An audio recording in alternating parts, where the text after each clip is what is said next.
수도권, 특히 서울시에서 여러분들의 집 앞 쓰레기조차 수거하지 못할 수 있습니다. 어떤 지역에서 쓰레기가 나오면 그 지역 안에서 처리해야 한다는 법안이 나온 건데요. 어떻게 보면 당연한 거 아니냐라는 말이 나올 수도 있겠지만 수도권에는 사는 사람들이 워낙 많다 보니까 서울, 경기도 내에서 처리를 다 못하고 인천이나 강원도 같은 곳에 매립을 하는 방식이었거든요. 그래서 이 법안이 통과되면 수도권에 사는 2천만 명의 사람들은 그 넘치는 쓰레기를 버릴 수가 없게 됩니다. 이게 어느 정도냐? 2020년 수도권 지역의 쓰레기가 30만 톤 정도였어요. 근데 2024년에 89만 톤으로 거의 3배가 됐습니다. 와, 어마어마하죠? 그래서 이 매립지를 해결을 해야 된다. 이거를 10년 전부터 계속해서 얘기를 했는데 그 대화가 계속해서 연장, 연장, 연장, 연장 이런 식으로 하다 보니까 더 이상 다른 지자체에서도 이걸 받아줄 수가 없다고 얘기를 하고 있습니다. 그래서 사실상 이 법안이 철회되기는 힘들다고 생각을 하고 있고요. 그러면 법안은 받아들이고 향후 대책을 강구를 해야겠죠. 이후에는 어떤 상황이 일어나냐.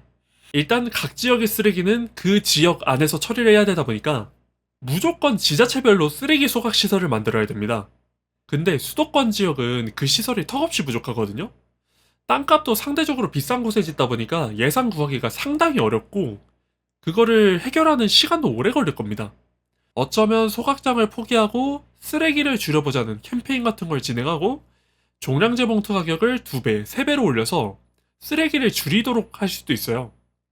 근데 현재의 기조를 봤을 때 딱 이 시점에서 이재명 정부가 개입을 할 가능성이 큽니다. 이재명 대통령의 효율적인 행정 추구와 있는 것을 최대한 활용하시려는 성향상 기존의 원인이 됐던 매립지와 소각장의 문제를 딱 보고 이것만 해결하면 되겠구나 라고 느끼시고 어차피 지방에는 소각장이 있는데 서울에 또 지어야 되나? 이런 의견을 말하시면서 소각장은 기존 그대로 사용하고 다만 수도권에는 그 매립지가 넉넉치가 않으니까 불에 태워서 부피를 10분의 1 정도로 줄여보자. 그리고 그 재들만 다시 서울에 갖고 가서 매립을 하자. 이런 식으로 문제를 해결할 것 같다는 개인적인 예측이 있습니다. 그러면 다 해결된다는 거죠. 쓰레기 매립지 문제도 해결이 되고 여건상 수도권에는 소각장을 만들 수가 없는 상황이었는데 이제는 잿더미를 매립할 공터만 찾으면 됩니다. 그리고 잿더미를 매립하는 거다 보니까 뭐 기존에 올 수 있었던 민원인 냄새 난다. 보기 안 좋다. 이런 게 확 줄어들어요. 그리고 기존의 방식을 거의 그대로 사용하기 때문에 제도적으로 크게 바꾼 것도 아니에요. 쓰레기가 지방으로 갔다가 다시 재가되어서 돌아올 뿐입니다. 그렇지만 문제는 해결됐습니다. 그러면 어차피 문제를 해결할 건데 여러분들한테 왜 이걸 알려드리냐? 제가 이걸 왜 만들었냐? 이 모든 절차가 이뤄지기 전까지 시간이 없을 수도 있습니다. 이재명 정부의 지시가 늦어지거나 다른 지자체에서 예상보다 빠르게 쓰레기를 아예 받지 않겠다고 선언하거나 이 법안의 통과가 빨라지거나 하면 여러분들이 체감하는 고통의 시간이 길어집니다. 그러니까 지금부터 해야 될 것들을 알려드리면 이재명 정부에게 우리의 목소리가 닿도록 해야 됩니다. 인식을 하는 순간 해결을 바로 할 수 있는 그런 권한을 가진 분들이라서 국무회의에서 1분 정도 만에 이 문제를 깔끔하게 처리할 수 있다고 생각을 하고 있고요. 그래서 부디 이게 널리 알려져서 앞서 말씀드린 이재명 정부의 개입 시점보단 빠르게 조치가 이루어졌으면 하는 바람이 있습니다. 안전은 빠르면 빠를수록 좋죠. 근데 여기 신속한 대응체계가 이루어지지 않는 곳이 있습니다. 바로 산악구조대가 올 수 없는 산이 있다는 건데요.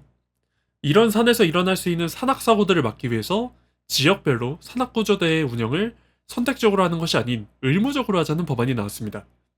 내용은 단순하지만 이대로 통과된다면 예산적인 문제가 있기 때문에 예산을 어느 정도 사용하느냐에 따라서 3가지 정도로 나뉠 것 같은데요. 첫 번째로 예산을 거의 사용하지 않는다고 하면 등산로의 시작 지점에 이 산은 주변 산악구조대가 없어서 도움드리기 어려운 산이다. 이런 표지판만 새로 생길 수도 있고요. 두 번째로 어느 정도 사용한다 치면 기존 산악구조대의 담당 영역을 좀 늘려서 전 국토의 산이 커버되도록 하는 효과를 주면서도 그 결과로 따라오는 느린 속도를 개선하기 위해서 헬기가 추가 배치될 수 있겠다는 생각을 합니다. 마지막으로 예산을 좀 더 사용하면서도 그만큼의 추가 가치를 찾아보자 하면은 법안 그대로 하고 산악구조대의 수를 늘려서 공무원을 더 뽑고 일자리를 늘리는 것도 방법이 될 수 있겠네요. 뭐 이런 것들을 다 생각하고 설계하고 내신 것인지 저는 잘 모르겠습니다만 행정적인 절차를 이런 거 저런 거 다 고려해봤는데 그 중에서 제일 나은 게 이거였다. 그래서 이걸 법안으로 만들었다. 라는 점을 제안 이후에 담지 않았다는 것은 조금 개선할 점이 있어 보이네요. 그렇지만 개선할 분야는 이뿐만이 아닙니다. 요즘 AI가 만들어낸 가짜뉴스나 특정 위인들의 조롱성 컨텐츠로 인해서 국민분들이 미디어 쪽에서 상당한 피해를 보고 계세요. 그래서 이에 규제를 걸어서 상황을 개선하려는 법안이 나왔습니다.